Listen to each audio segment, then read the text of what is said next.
नमस्कार मित्रों, आप देख रहे हैं अभिषेक एस ब्लॉग और मैं आपके साथ अभिषेक मिश्रा। और मेरे साथ जुड़ चुके हैं गोपालगंज बीजेपी के 2 बार के जिला अध्यक्ष रह चुके हैं और अभी वर्तमान में बेतिया के प्रभारी हैं, जिला प्रभारी हैं विनोद सिंह जी, जो कि बहुत बहुत स्वागत है सर हमारे चैनल पे। अभी पिछले कुछ दिन पहले 2-3 दिन पहले आरजेडी की तरफ से गोपालगंज जिला के प्रखंड स्तर पे जो है कि उन लोगों का धरना प्रदर्शन हुआ था। तो क्या उन लोगों के लिए आपके पास विपक्ष के लिए कोई आपके सरकार में कुछ जगह होगा बची है या नहीं बची है? देखिए, जहाँ तक विपक्ष की बात है तो जनता ने, बिहार की जनता ने विपक्ष को नकार दिया है जी। 20-25 सीटों में सिमट गए हैं ये लोग, मुद्दा विहीन लोग हैं और इनका अतीत इतना गंदा रहा है कि जनता कभी इनको बर्दाश्त करने के हक में नहीं।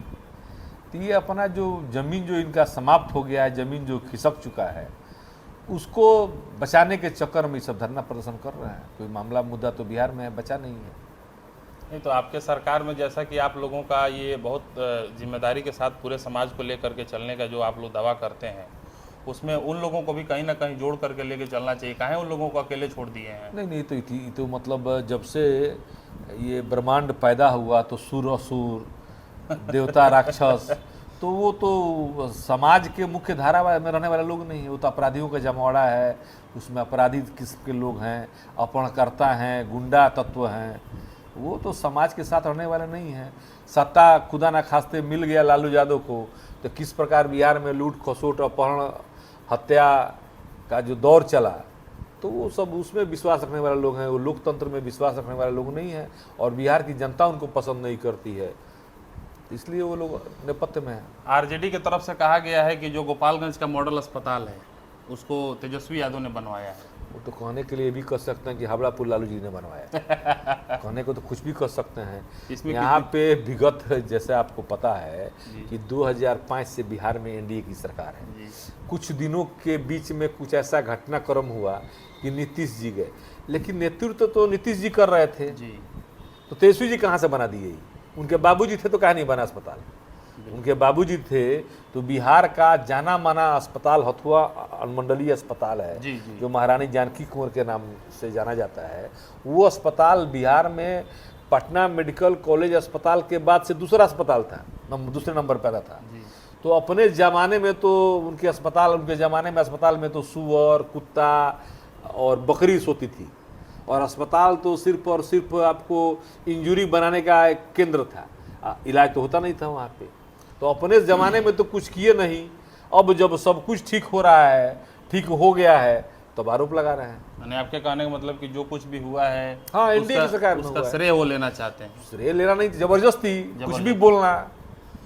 अच्छा, इसमें एक चीज़ और उनके तरफ से आरोप लगाया गया है कि तेजस्वी यादव जी जब डिप्टी सीएम थे सरकार में, तो उस समय उन्होंने गोपालगंज जिले को मेडिकल कॉलेज देने का काम किया था, जो कि 2 विधायकों के बीच में अटकलें बैठी हुई है। देखिए, पहला बात मैं आपके माध्यम से मैं चुनौती देता हूँ जी।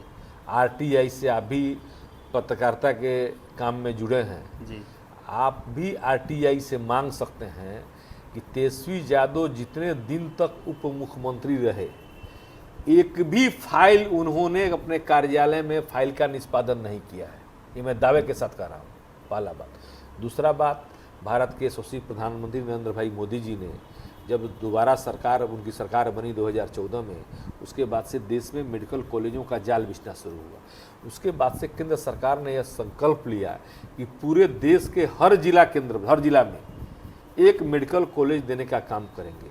उसके निमित्त अपने गोपालगंज जिले में भी मेडिकल कॉलेज की बात शुरू हुई। जल्दीबाजी में ये आए और यहाँ पर घोषणा कर दिए, उसके बाद से चले गए कागज में। अब रह गया बात की जो उसके लिए जो ज़मीन होना चाहिए, कहीं कोई विधायक की लड़ाई नहीं है।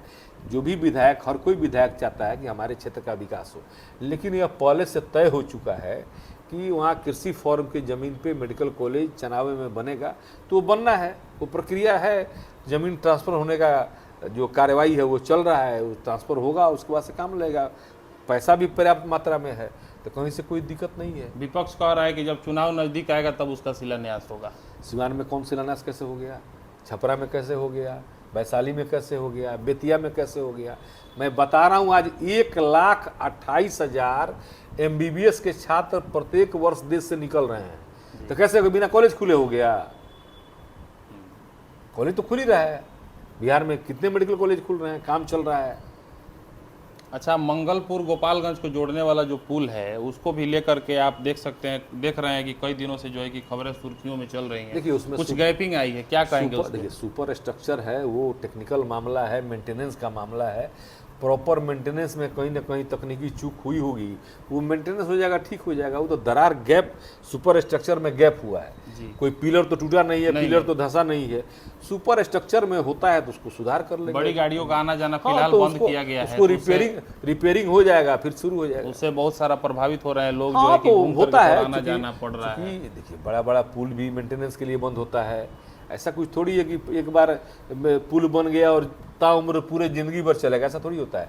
बीच बीच में मेंटेनेंस का काम भी होता है। वो मेंटेनेंस का मुद्दा है, कोई बहुत बड़ा मुद्दा नहीं है।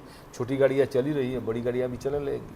तो आप सब देख सकते हैं कि मेरे साथ बीजेपी के वरिष्ठ नेता, गोपालगंज के 2 बार के जिला अध्यक्ष और बेतिया के जिला प्रभारी रह चुके